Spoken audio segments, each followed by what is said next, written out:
Hello everyone, welcome on our YouTube channel teaching warrior. मेरा नाम है दीपिका और हम लोग कर रहे थे ईवीएस के एमसीक्यूज। तो शुरुआत करते हैं हमारे पहले क्वेश्चन से। हमारा पहला क्वेश्चन है, भारत में बाल श्रम को प्रतिबंधित करने के लिए बाल श्रम अधिनियम किस वर्ष पारित किया गया? तो वो था 1986। नेक्स्ट है, नशीली दवाओं की लत को नियंत्रित करने के लिए औषधि, तो वो है पैथिडीन। भारत में लड़के और लड़कियों की विवाह योग्य न्यूनतम आयु, तो ये होती है 21-18। लड़के की पहले पूछी तो 21, लड़की 18। ठीक है, ये वाला नहीं होगा। नेक्स्ट, निम्नलिखित में से कौन सा कथन सही है? तो हमारा सही कथन कौन सा होगा? एकल परिवार में दहेज प्रथा सामान्य बात है? नहीं है। एकल परिवार में बाल श्रम सामान्य है? ये भी नहीं। दहेज तथा बाल श्रम सामाजिक बुराइयां हैं? तो ये बिल्कुल सही है। नेक्स्ट, तंबाकू की आदत किससे होती है? तो ये होती है निकोटिन से। निम्नलिखित में से कौन सा कारक बाल श्रम उन्मूलन में निर्णायक सिद्ध हो सकता है? तो इसका सही होगा प्राथमिक शिक्षा का सुलभीकरण करना। ठीक है, क्या? प्राथमिक शिक्षा का सर्व सुलभीकरण करना। नेक्स्ट है, बाल श्रमिकों की तादाद ज़्यादा है ग्रामीण क्षेत्र में और बाल श्रमिक सबसे अधिक कहाँ है? यूपी में। ठीक है, और राजस्थान का कौन सा नंबर है? तो वो है 6th। बाल श्रम का कारण क्या है? तो बाल श्रम का कारण गरीबी भी है, अशिक्षा भी है और काम की तलाश में प्रव्रजन। बाल श्रमिक हैं तो देखो 14 से जितने भी नीचे के बच्चे हैं वो सभी बाल श्रम के अंतर्गत आएंगे। ठीक है, तो इसका 3 सही है। 1990 का दशक निम्नलिखित में से देश समूह द्वारा बालिका दशक के रूप में घोषित किया गया? तो वो है सार्क देशों ने से क्या किया था? बालिका दशक के रूप में घोषित किया था। ठीक है, 1990 याद रखना। यूनिसेफ द्वारा हर वर्ष बाल श्रम निरोध दिवस मनाया जाता है, तो ये कब मनाते हैं? 12 जून को।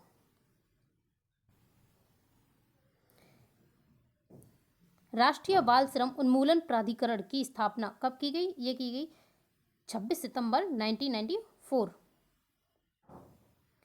किस उम्र तक के बच्चों को कारखाने आदि में काम करने पर लगाने पर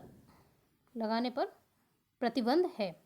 तो 14 साल से जितने नीचे हैं उनको नहीं लगा सकते, याद रखना। ठीक है, अच्छा ये किस आर्टिकल में लिखा है ये भी देख लो। 24 में लिखा है। ठीक है, 24 आर्टिकल में लिखा है और ये हमारी फंडामेंटल राइट्स और ये आते हैं भाग 3 में।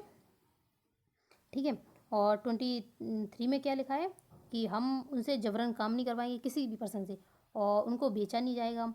ठीक है, ये चीज़, और बेगारी नहीं करवाएंगे। ठीक है, नेक्स्ट है, बाल श्रम का प्रमुख कारण है? तो ये है गरीबी।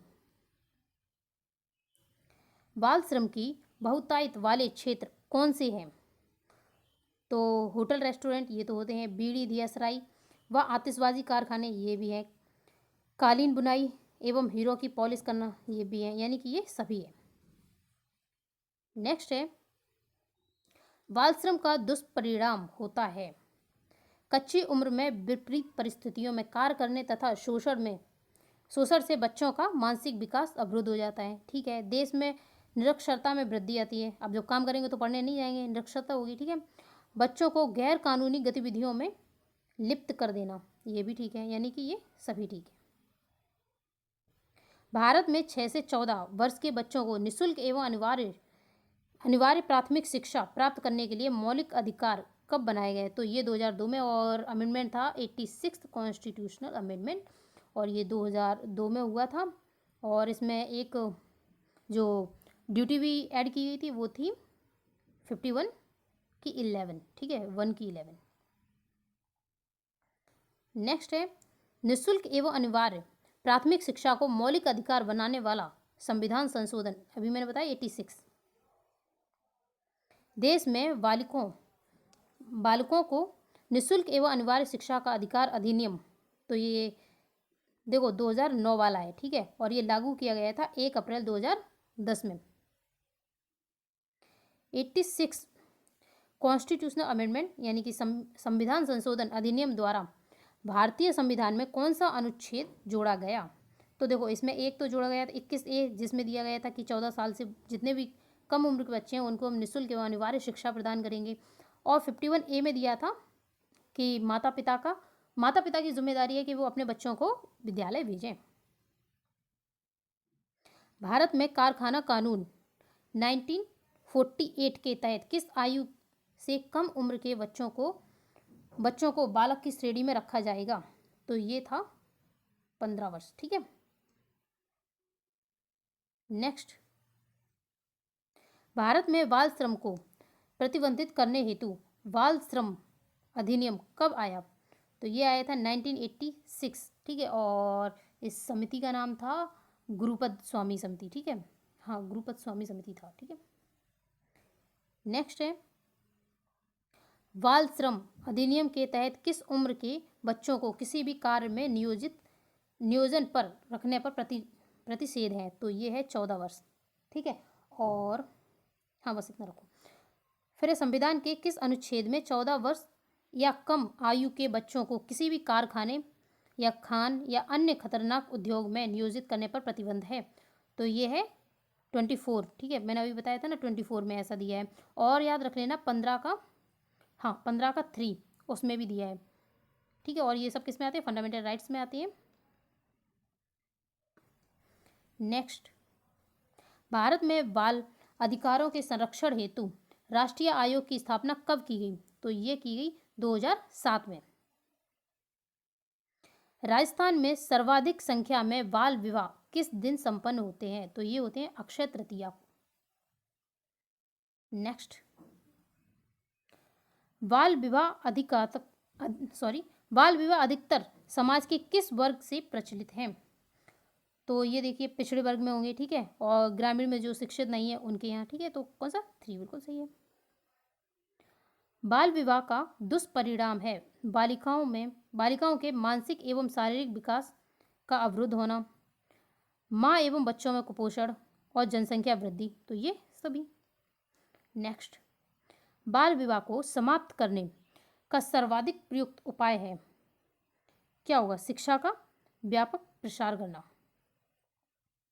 देश में बाल विवाह पर रोक लगाने हेतु राष्ट्रीय स्तर पर किया गया प्रथम सरकारी प्रयास था, ये था शारदा एक्ट। कब आया था? 1929 में। और लागू कब हुआ था? 1930 में। और कौन लेकर आए थे? हरविलास शारदा लेकर के आए थे। और ये कहाँ से थे? ये थे अजमेर से। बाल विवाह को प्रतिबंधित करने एवं विवाह की न्यूनतम आयु निश्चित करने हेतु बनाया गया शारदा एक्ट कब लागू किया गया? तो ये देखिए 1 अप्रैल 1930 में। 1930 में लागू किया गया बाल विवाह निषेध अधिनियम यानी कि शारदा एक्ट मसौदा तैयार करने में किसका महत्वपूर्ण योगदान रहा? हरविलास शारदा का। राजस्थान में सर्वप्रथम किस रियासत ने बाल विवाह को प्रतिबंधित करने हेतु कानून बनाया? तो ये था जोधपुर। शारदा एक्ट के तहत प्रारंभ में बालिकाओं की विवाह योग्य न्यूनतम आयु क्या रखी गई थी? तो ये थी 14 वर्ष। वर्तमान में विवाह की न्यूनतम आयु क्या है? तो देखो, बालक की 21 और बालिका की 18। 1930 में लागू शारदा एक्ट 2006 में समाप्त कर उसके स्थान पर बाल विवाह की रोकथाम हेतु संसद ने कौन सा अधिनियम पारित किया? तो ये था बाल विवाह निषेध अधिनियम 2006।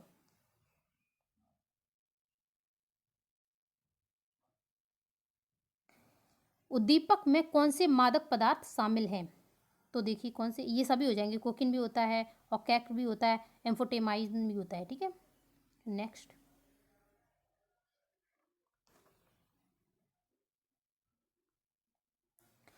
उद्दीपक दवाओं के सेवन से शरीर पर प्रभाव पड़ता है।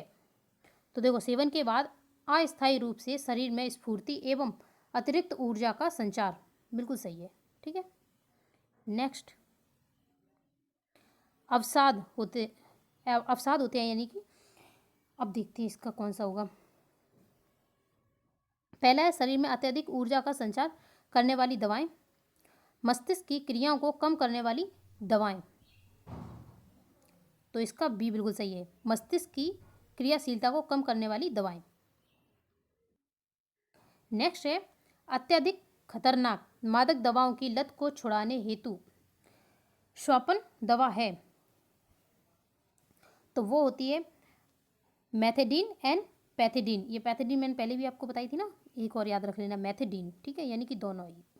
नेक्स्ट है मादक पदार्थों के सेवन एवं व्यापार को नियंत्रित करने हेतु सरकार द्वारा बनाया गया कानून है। तो ये है the prevention and narcotics and psychotropics substance act 1988। ठीक है, कब आया था? 1988। ये भी डेट याद रख लेना, कभी पूछ सकता है। धूम्रपान से हानि है, तो देखिए घातक बीमारियां भी हो सकती हैं, पर्यावरण प्रदूषण भी होगा, आर्थिक हानि भी होगी, तो ये सभी